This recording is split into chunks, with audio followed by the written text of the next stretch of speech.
Agradecidos a nuestro Dios por permitirnos continuar con nuestro estudio bíblico de la epístola de Pablo a los romanos. Hoy estamos ya en el capítulo 8 en su primera parte, de lo cual nosotros hoy vamos a aprender referente a una nueva y maravillosa vida en el Espíritu. Vida en el Espíritu contrastada con la vida en la carne. ¿A qué se refiere exactamente esto? En el primer versículo se menciona esta frase que lo estaremos repitiendo constantemente: no hay condenación. ¿Qué es lo que nos refiere esta frase? En primer lugar, recuerde que nosotros habíamos visto en el capítulo 7 los últimos versículos en donde Pablo menciona y declara: miserable de mí, ¿quién me librará de este cuerpo de muerte? Pero también resalta algo maravilloso en donde dice: gracias doy a Dios por Jesucristo, Señor nuestro. Esto implica que definitivamente Él reconoce que a través de sus fuerzas no podía hacer nada, pero que es a través de reconocer a Jesús como su Salvador en donde Él puede librarse de del pecado o del poder del pecado. Es por esto que en el capítulo 8, en el versículo 1, dice: ahora pues, ninguna condenación hay. Es tan importante que nosotros analicemos sobre todo este énfasis que Pablo hace. Ahora pues, la simple declaración de ninguna condenación viene a aquellos que están en Cristo Jesús.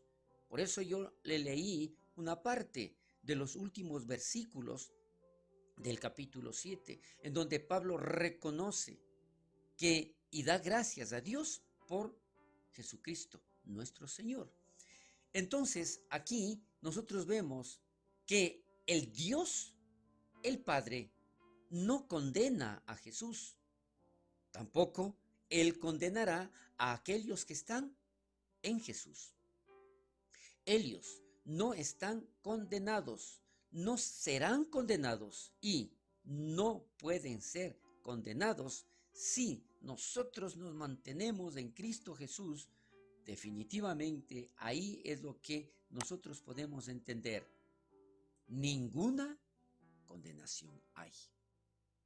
Le mencionaba esta parte en donde ahora pues. El ahora pues de Pablo es importantísimo. ¿Por qué? Porque esto significa que lo que él dice viene de un argumento lógico. Cuando Pablo menciona esto, es como si Pablo comenzara diciendo: puedo probar lo que digo aquí. Yo le voy a demostrar lo que estoy diciendo. No es de gana. Y esto lo declara con este énfasis. Ahora pues, esto es lo que él prueba. De la siguiente manera: si somos uno con Jesús y Él es nuestra cabeza, no podemos ser condenados. No puedes absorber a la cabeza y condenar la mano. No puedes ahogar el pie mientras la cabeza está fuera del agua. Unidos a Él, escuchamos el veredicto. Escuchamos esta frase maravillosa en donde Pablo declara: ninguna condenación. De esta manera, nosotros podemos darnos cuenta que adicional, si bien es cierto, estamos haciendo hincapié en no hay condenación, pero ¿cómo? No hay condenación ninguna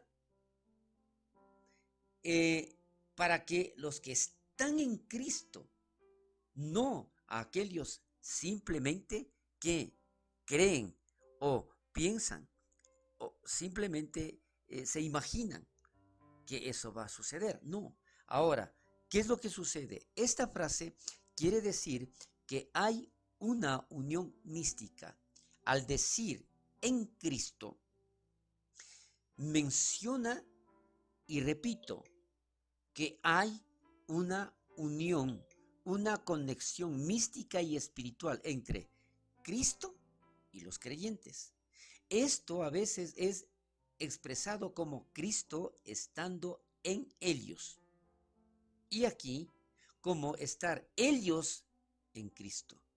Cristo está en los creyentes por su espíritu. Es importantísimo y le voy a repetir esta última parte. Cristo está en los creyentes por su espíritu. Y los creyentes están en Cristo por la fe. Esto dice Paul. Ahora, si nosotros nos damos cuenta que definitivamente esto implica una fuera de toda condenación. El veredicto no es que menoró la condenación, es menos condenación. No, ahí es donde muchos creen que están pensando que nuestra posición ha mejorado en Jesús. No ha mejorado. Ha sido transformada completamente, cambiando a ninguna condenación. Esto es importante que nosotros nos demos cuenta y por eso hago hincapié en esto. No se trata de una rebaja de la condena. Esto es quitarle completamente, es una transformación total, completa, como habíamos dicho anteriormente, en donde le dice, no, ya no hay ninguna condenación en ti. Ahora, yo quiero mencionar y tener un poco más claro esta parte, indicando aquí referente a este enunciado, que es un comentario de Spurgeon. ¿Qué dice él? Quizás deberíamos considerar el otro lado de la moneda. Si no estás en Cristo Jesús, hay condenación para ti. Así de simple. Pero sigue con este comentario. No es una tarea placentera tener que hablar de este asunto, pero ¿quiénes somos nosotros para pedir tareas placenteras? Lo que Dios ha atestiguado en las Escrituras es la suma y sustancia de lo que los siervos del Señor deben testificar a la gente. Si no estás en Cristo Jesús y estás caminando en pos de la carne, no has escapado de la condenación. Considero que al ver este otro lado de la moneda, como dice Spurgeon, ahí nos damos cuenta exactamente la situación de muchas personas que se mantienen en la condenación. Repitiendo nuevamente esta frase, ninguna condenación. Este lugar de confianza y paz viene después de la confusión y el conflicto que nosotros ya habíamos revisado en Romanos 7, de la debilidad, de la forma como Pablo, recuerde, iniciamos esta parte indicando como Pablo se refiere, miserable de mí, ¿quién me podrá librar? Ahora, esto implica precisamente el reconocimiento de que hoy Pablo ve a Jesús y encuentra su posición en él. Por eso es que le dice también, gracias doy a Dios por nuestro Señor Jesucristo. Pero este capítulo es mucho más que una respuesta al capítulo anterior. ¿Por qué?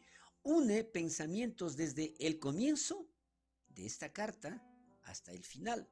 Aquí nosotros vamos a ver exactamente cómo se va desarrollando esta parte. Recuerde, aquí y en el transcurso de los estudios siguientes vamos a darnos cuenta de cómo ratifica aquí esta parte de la ninguna condenación. ¿Por qué? En Romanos 8 comienza con ninguna condenación y termina con ninguna otra cosa creada nos podrá separar y en medio no hay derrota. Entonces, de principio a fin, confirma o ratifica Pablo que definitivamente nada nos podrá separar del amor de Dios en Cristo Jesús. Más adelante vemos que los que no andan conforme a la carne, sino conforme al Espíritu. Mire, esta frase aquí nos vamos a detener un poquito para analizarlo. ¿Por qué? Estas palabras no se encuentran en los manuscritos primitivos del libro de los Romanos y no fluyen bien con el contexto de Pablo aquí, pero quizás fueron añadidos por un escribiente el cual lo colocó por error, o quizás pensó que él podría ayudar a aclarar, a enfatizar lo que Pablo al agregar estas palabras en Romanos 8:4. ¿Qué es lo que dice aquí la palabra? Vamos a analizarlo de la siguiente manera. Si bien es cierto que aquellos que están en Cristo no deberían de ninguna manera andar conforme a la carne, sino conforme al Espíritu, pero esta no es una condición para su estatus de ninguna condenación. No, no es por lo que yo haga o por lo que yo deje de hacer. No es por lo que yo me esforcé por tratar de cambiar y mejorar. No. Esta ninguna condenación se refiere exactamente a una posición en Jesús, que es la razón de nuestra posición de ninguna condenación. Entonces, ninguna condenación es por el sacrificio de Jesús para que nosotros podamos ser libres y perdonados por todos esos pecados. Aquí vamos a enfatizar un poco más esta parte con otro comentario de Spurgeon. Él dice, los hombres más eruditos nos aseguran que no es parte del texto original.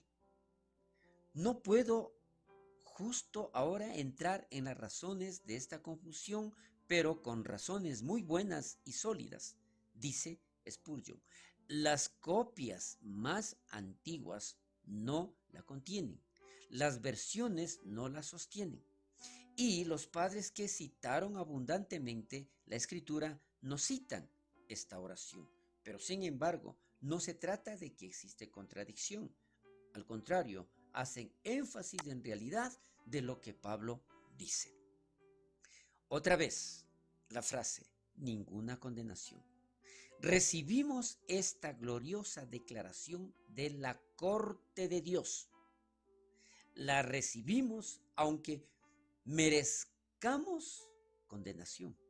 Escuche esto. La recibimos porque Jesús llevó la condenación que merecíamos y nuestra identidad ahora se encuentra en Él. Así como Él ya no está condenado, tampoco nosotros. Mire, entonces yo creo que con esta parte quedamos muy claros que definitivamente esta ninguna condenación es única y exclusivamente por el sacrificio en la cruz de nuestro Señor Jesucristo y no por nuestras obras o por todo lo que nosotros pudimos haber dejado de hacer. Continuamos hoy con los versículos 2 al 4 de este capítulo 8, en donde el contraste entre la vida en el espíritu y la vida en la carne. ¿Cómo se da? Ahora, si nosotros vemos esta parte donde está escrito, la ley del espíritu de vida en Cristo Jesús me ha librado de la ley del pecado y de la muerte. ¿Qué dice esto? Que la ley del pecado y de la muerte era una ley fuerte y aparentemente absoluta. Cada pecado que cometemos y cada cementerio que vemos lo comprueba. Pero la ley del espíritu de vida en Cristo es aún más fuerte y la ley del espíritu nos libera de la ley del pecado y de la muerte. Esto lo vamos a aclarar más aún la próxima semana. Hasta aquí llegamos con nuestro estudio bíblico. Bendiciones.